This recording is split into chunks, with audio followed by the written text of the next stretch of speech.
Assalamualaikum warahmatullahi wabarakatuh. Bismillahirrahmanirrahim. Alhamdulillahirabbil alamin. Assalatu wassalamu ala asyrafil mursalin Sayyidina Muhammadin wa ala alihi wa sahbihi ajma'in, amma ba'du. Sahabat dimanapun berada, mudah-mudahan semuanya dalam lindungan Allah. Mudah-mudahan semuanya dalam kondisi yang sehat walafiat, sehat jasmaniyah, sehat rohaniyah, dan sehat imaniyah. Alhamdulillah. Pada hari ini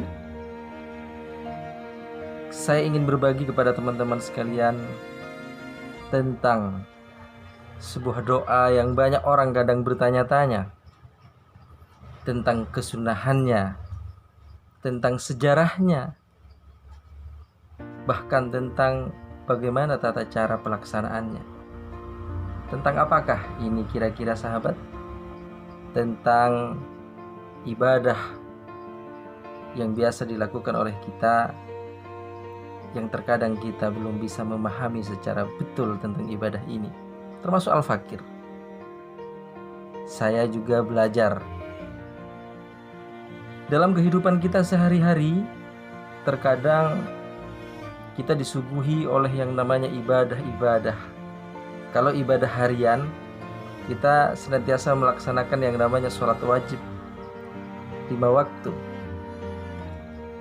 Ibadah mingguan, biasanya kita melaksanakan yang namanya sholatul jum'ah, sholat Jumat. Ibadah bulanan, ada yang namanya ayyamul bid, untuk puasa sunnah. Ibadah tahunan banyak sekali, seperti pelaksanaan sholat Idul Fitri, sholat Idul Adha, bahkan yang akan saya jelaskan pada saat ini. Apa itu? Yaitu puasa sunnah, Yaumut Tarwiyah, dan Yaumul Arafah, yang mana pelaksanaan puasa sunnah ini termasuk pelaksanaan puasa tahunan yang dilakukan di bulan Zulhijjah tentunya. Puasa sunnah tarwiyah itu dilaksanakan pada tanggal 8 Zulhijjah. Sedangkan puasa sunnah Arafah itu dilaksanakan pada tanggal 9 Zulhijjah. Kita bicara tentang sejarahnya, sekalipun tidak setuntas dan sepanjang yang dikisahkan oleh para alim, para ulama. Al-Fakir akan mencoba untuk mendefinisikan kenapa dikatakan dengan puasa tarwiyah dan puasa Arafah. Kejadiannya adalah masih berkaitan dengan Nabiullah Ibrahim alaihissalam, karena bulan Dzulhijjah sirahnya, ceritanya adalah banyak didominasi oleh Nabiullah Ibrahim alaihissalam, mulai dari bagaimana pengorbanannya hingga bagaimana ketika diujinya diminta oleh Allah untuk menyembelih anaknya. Nabiullah Ibrahim alaihissalam pada malam tanggal 8 Zulhijjah bermimpi, diperintahkan oleh Allah untuk menyembelih anaknya yang bernama Ismail.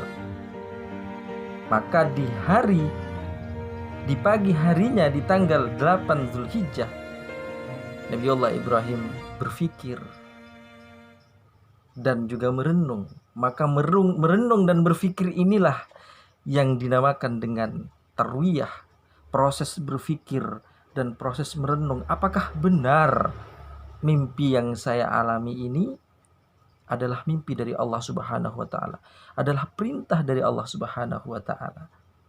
Maka malam tanggal 8 Dzulhijjah bermimpi, siangnya berfikir dan merenungi, maka disitulah dinamakan dengan tarwiyah, proses berfikir. Kemudian setelah seharian berfikir, Nabiullah Ibrahim di malam tanggal 9-nya juga bermimpi kembali. Diperintahkan oleh Allah untuk kembali mengorbankan putranya Ismail untuk disembelih. Karena loyalitas yang luar biasa pengorbanan dari Nabiullah Ibrahim alaihissalam. Kalau secara hewan luar biasa, mulai dari domba, unta, dan lain-lain yang ribuan jumlahnya. Bermimpi kembali di malam tanggal 9, akhirnya di hari tanggal 9-nya, maka Nabiullah Ibrahim alaihissalam mulai meyakini, mengetahui bahwa ini adalah perintah dari Allah Subhanahu wa taala. Makanya dikatakan hari Arafah. Karena Arafah itu sudah mengetahui artinya. Memahami, meyakini bahwa ini adalah perintah dari Allah Subhanahu wa taala. Ini sekilas sejarah kenapa ada yang namanya puasa tarwiyah, yaumut tarwiyah, dan yaumul Arafah. Ini sekilas tentang sejarahnya. Bagaimana tentang keutamaan puasa sunnah ini? Rasulullah SAW bersabda, "Shaumu yaumut tarwiyah kafaratu sanah." Siapa yang berpuasa sunnah di hari tarwiyah, maka dia akan memiliki sebuah dispensasi, atau bahkan akan memiliki sebuah keutamaan. Dosa-dosanya selama 1 tahun akan diampuni oleh Allah Subhanahu wa taala. Bagaimana dengan Arafah? Wasaumu yauma Arafah kafaratu sanataini. Yang berpuasa di bulan Arafah, kata Rasulullah, di hari Arafah, maka akan diampuni dosanya selama 2 tahun. Berarti ketika kita melakukan puasa sunnah ini, insya Allah setahun atau 2 tahun dosa-dosa yang telah kita lakukan, dengan catatan para alim memaknai ini adalah dosa-dosa shaghir, dosa-dosa kecil. Kalau dosa-dosa besar kita, wallahu a'lam bishawab. Ini adalah sebuah hikmah, manfaat daripada puasa yaumut tarwiyah dan puasa yaumul Arafah. Mudah-mudahan kita sedikit bisa menambah ilmu dari pemahaman Al-Fakir ini yang juga lagi belajar. Lantas setelah kita membahas tentang sejarahnya, kita membahas tentang hikmah dan keutamaan dari puasa sunnah ini. Yang terakhir, bagaimana niatnya untuk melaksanakan puasa sunnah tarwiyah dan Arafah.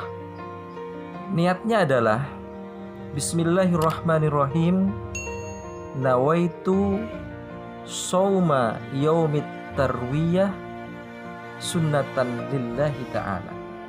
Nawaitu, saya berniat, shauma yaumit tarwiyah, untuk berpuasa sunnah di hari tarwiyah, sunnatan lillahi ta'ala, sunnah karena Allah ta'ala. Bagaimana dengan niat puasa sunnah Arafahnya?